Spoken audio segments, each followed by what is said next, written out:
Bienvenue à tous, merci de nous rejoindre pour cette nouvelle édition de l'Africa Newsroom. Aujourd'hui, deuxième volet de notre semaine sur la recherche scientifique en Afrique, avec un dossier consacré à la recherche sur le paludisme.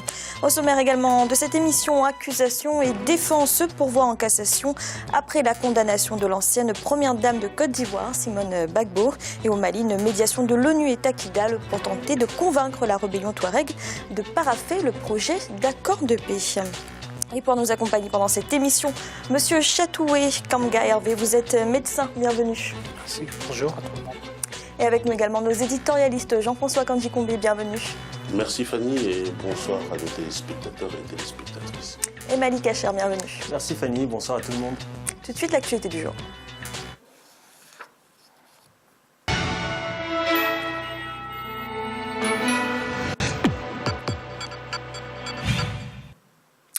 Suite du procès de l'ancienne première dame de Côte d'Ivoire, Simone Gbagbo, accusation et défense sont pourvues ce lundi en cassation. Si ce pourvoi était attendu du côté de la défense, c'est une surprise venant du parquet général. Aminata Diak. En Côte d'Ivoire, les avocats de l'ex-première dame Simone Gbagbo se sont pourvus en cassation ce lundi 16 mars. L'épouse de l'ancien président ivoirien Laurent Gbagbo avait été condamnée à 20 ans de prison et de 10 ans de privation de ses droits civiques pour son rôle dans les violences électorales de 2010-2011 au terme de plus de 2 mois de procès. Un verdict jugé trop sévère pour certains et sans fondement pour la défense. On s'est pourvu en cassation. La procédure est irrégulière et doit être frappée de nullité. La condamnation repose sur des faits non caractérisés. Il n'y a pas de doute, on aurait dû aboutir à un acquittement. La situation est ubuesque. Ce pourvoi était attendu de la part de la défense, seulement il a également été demandé à la surprise générale par le parquet général qui avait vu ses réquisitions doublées dans le verdict rendu le 10 mars par la cour d'assises d'Abidjan. Plusieurs choses peuvent expliquer justement ce pourvoi en cassation. Il y a d'abord que la main hâtive et lourde de la cour d'assises a soit condamné très lourdement un certain nombre d'accusés et de l'autre côté a été assez clémente pour certains d'entre eux. Et puis l'autre fait qui peut expliquer ça, c'est peut-être que il y a eu une sorte de déni du droit en quelque sorte, c'est-à-dire que au niveau de la procédure, l'instruction n'a pas été au fond des choses, l'instruction n'a pas vraiment creusé profondément, n'a pas cherché des véritables preuves, d'où cette impression vraiment de gâchis judiciaire. Et donc que l'accusation et la défense se retrouvent au moins sur ce point-là pour faire appel, ça montre effectivement que le travail judiciaire n'a pas été fait. Simone Gbagbo a été jugé avec 80 co-accusés, notamment Michel Gbagbo, le fils de Laurent Gbagbo, qui a écopé de 5 ans de prison, tout comme Aboudraman Sangaré, fidèle compagnon du couple Gbagbo. Pascal Afinguessan et Daniel Boni-Claveri ont quant à eux été condamnés à des peines plus légères, 18 et 24 mois avec sursis. Jean-François, est-ce que le fait que accusation et défense se pourvoient en cassation, c'est un désaveu du verdict de la cour d'assises ? En droit, c'est normal, Fanny, c'est normal. L'accusation a le droit également d'introduire des pourvois en cassation, mais on y est habitué en règle générale lorsque l'accusation a été désavouée par le verdict, c'est-à-dire lorsque le procureur a demandé une peine et que la peine, l'accusé est acquitté. On est là dans un cas de figure totalement différent et c'est sans doute la première surprise, c'est ce qui surprend le plus, mais en même temps, moi je retiens de ce fait-là qui se déroule que la justice dans ce pays, la Côte d'Ivoire, est une justice encore indépendante. Parce que, en règle générale, l'accusation est placée sous l'autorité du ministre de la Justice, donc sous autorité politique, et il y a des prescriptions généralement qui sont adressées à l'accusation. Là, il s'agit d'une personne, de l'accusation a décidé que le procès ne correspondait pas aux normes juridiques. Et ce qui se passe là, c'est un pourvoi en cassation. Donc la Cour de cassation va être amenée à juger, mais à juger en droit. Donc on ne peut aujourd'hui émettre que des hypothèses. L'une des hypothèses pourrait être que la sanction qui a été prononcée n'est pas la sanction qui correspond, selon la loi, aux crimes en tout cas aux accusations qui avaient été portées. L'autre, si je suis l'avocate qui a parlé dans le reportage, il s'agirait de faits non caractérisés, en tout cas d'infractions non caractérisées, ce qui est un problème de preuve, pas seulement de preuve, parce que les questions de preuve ne sont pas des questions de droit, mais la manière dont, à partir des preuves, on qualifie des faits est importante, et que les deux se pourvoient, ça veut dire vraiment qu'il y a eu des problèmes, comme l'a rappelé tout à l'heure Alfred dans le reportage. Il y a eu des problèmes dans ce procès. Je crois que pendant toute la semaine dernière, vous avez eu l'occasion d'en parler longuement. Malik, est-ce que vous émettez les mêmes hypothèses que Jean-François concernant les possibles raisons de ce pourvoi en cassation de la part de l'accusation? Jean-François a tout à fait raison, et Alfred Chango aussi l'a noté dans le reportage. Les preuves qui ont été apportées par l'accusation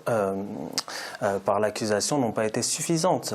Et la peine qui a été requise contre Simone Gbagbo de 20 ans a surpris tout le monde, tous les observateurs, parce qu'on n'avait pas réussi finalement à démontrer au cours de ce procès qu'elle était un élément déterminant au sein de la hiérarchie militaire, qu'elle ait pu constituer des bandes armées. Rien n'a été apporté.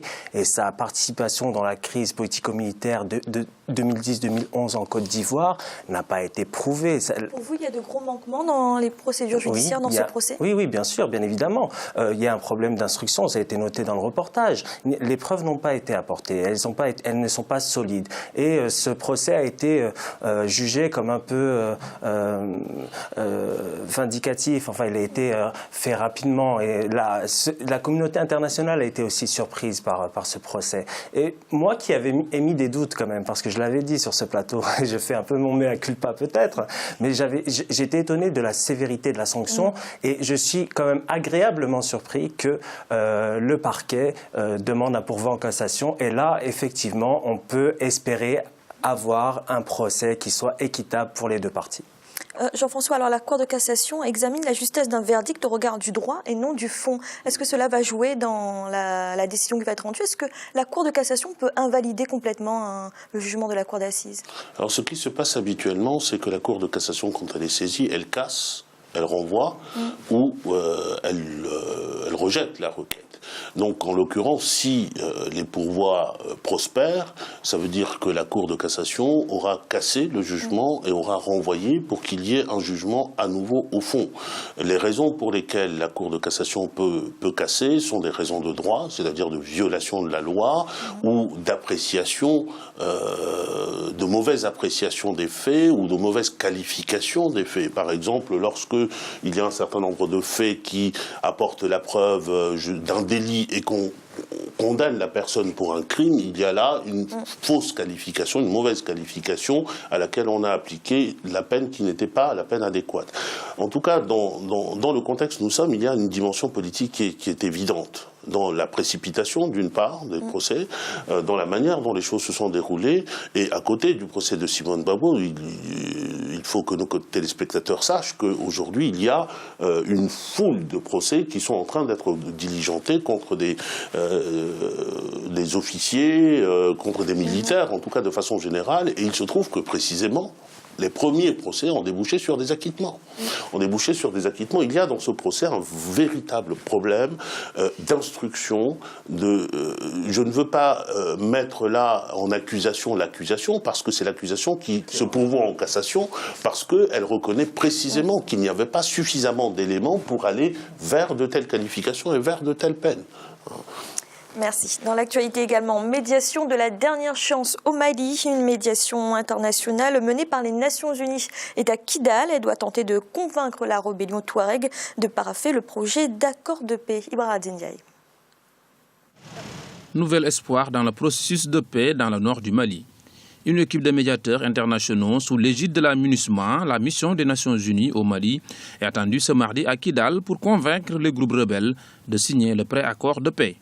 Un texte dont la base des mouvements rebelles rejette car il n'aurait pas pris en compte, selon eux, la question de l'autonomie de cette région du Mali. S'il faut appeler le chat par son nom, cette mission va à Kidal pour obliger le MNLA à signer, à paraffer l'accord, parce que le MNLA est la seule partie qui n'a pas encore paraffé l'accord d'Alger. Ils avaient besoin de quelques jours pour consulter leur base. Et ça fait maintenant des semaines que tout le monde attend Kidal. Alors que l'accord n'est pas un accord du Mali, c'est un accord imposé par la communauté internationale et au Mali et aux autres mouvements. Il faut le reconnaître, il n'y a jamais de bon accord. Bamako a des réserves, mais Bamako a accepté de paraffer l'accord. Donc aujourd'hui, la mission de l'aménagement à Kidal, c'est pour aller tendre la main aux responsables du MNLA afin qu'ils puissent signer, paraffer, disons, l'accord de paix.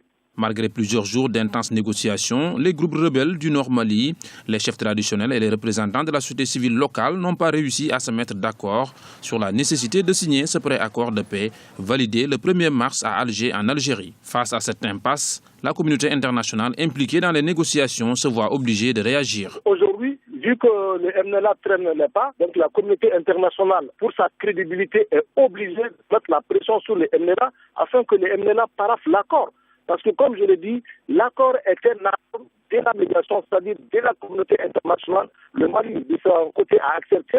Tous les autres médiateurs aussi ont accepté. Donc, aujourd'hui, on ne comprend pas pourquoi Kidal ne s'est pas signé. La seule ville de Kidal refuse l'accord. Donc, ça veut dire que si la communauté internationale ne se fait pas attention, elle va se faire discréditer par le MNLA par rapport au paraphe de cet accord, qui arrange tout le monde. Le statut de l'Azawad est un point d'achoppement non négligeable dans ce conflit et dans sa résolution. En effet, les autorités maliennes ne reconnaissent toujours pas l'Azawad et considèrent que le Mali est un territoire indivisible.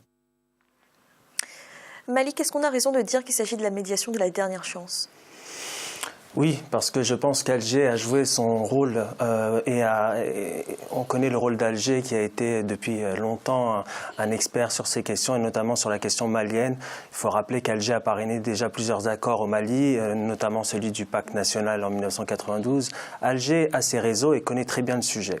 Maintenant, c'est aux responsables du MNLA de prendre la responsabilité, j'ai envie de dire, parce que qu'est-ce qu'on veut pour le Mali? C'est une unité nationale, c'est une réconciliation et c'est la sécurité. Et je pense que cette tergiversion du MNLA risque de faire échouer une possible réconciliation nationale au Mali. Donc oui, c'est les négociations de la dernière chance et je pense que la communauté internationale, maintenant qui s'active pour obliger un peu le MNLA à prendre ses responsabilités, est bienvenue. Jean-François, est-ce que la médiation internationale peut réellement influer sur la décision de la rébellion Touareg ? Fanny, moi, j'ai dit déjà autour de ce plateau, enfin autour de ce plateau, que la stratégie qui était suivie était une mauvaise stratégie. J'avais indiqué qu'aller négocier avec des groupes armés en leur laissant les armes, en ne les désarmant pas, leur permet d'aller à la table de négociation avec une intention qui est celle d'aller aux enchères.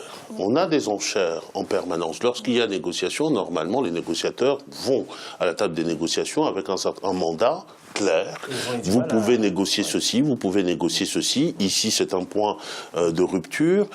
Ils y sont allés. On a abouti à un accord. Cela veut dire qu'ils ont discuté des points de cet accord et maintenant ils reviennent en disant nous allons consulter notre base et c'est sur cette base-là que nous allons accepter ou non.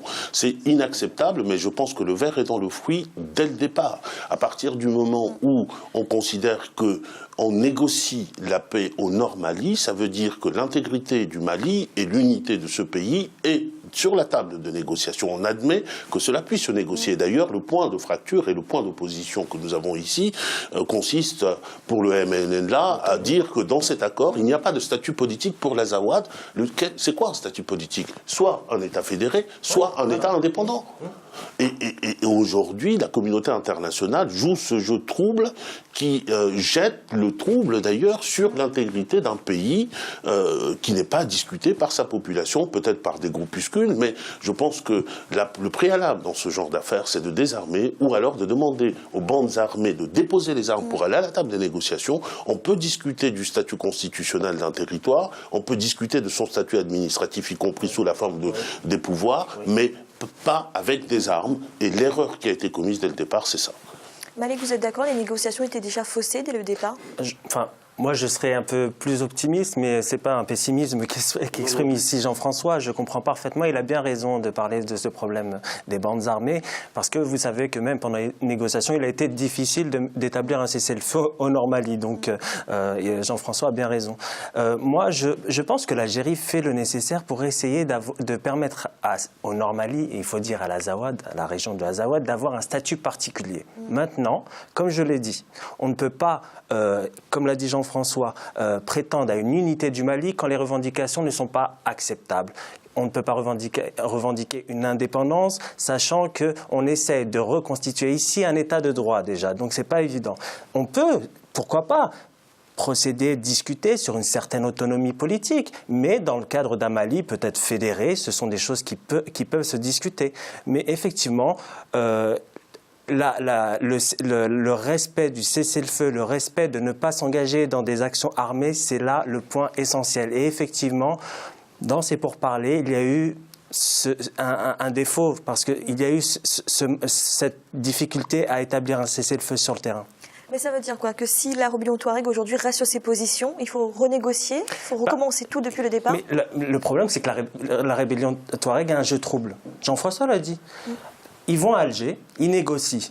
Excusez-moi de m'exprimer ainsi, ils négocient sur quoi? Sur l'intégrité du Mali, oui ou non? Il faut que ça soit clair. Si d'un côté ils prennent des comment dire, ils sont d'accord sur l'intégrité du Mali et après ils disent finalement excusez-nous, nous devons consulter notre base, ça ne marche pas, ça ne peut pas. Ils représentent une base, ce sont des représentants. Ils doivent prendre leurs responsabilités lors de la table, lorsqu'il y a négociation.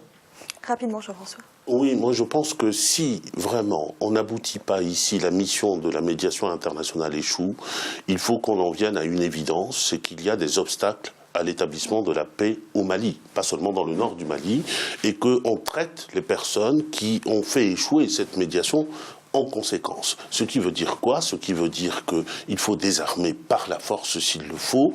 Ensuite, on engage un dialogue politique avec les organisations qui acceptent le dialogue pacifique, le règlement pacifique des différends au sein de cette nation-là. C'est à cela qu'on aspire et c'est à cela que la population, je crois, malienne aspire dans son ensemble. Merci messieurs. Nous allons marquer une courte pause à l'instant, la deuxième partie de l'Africa Newsroom.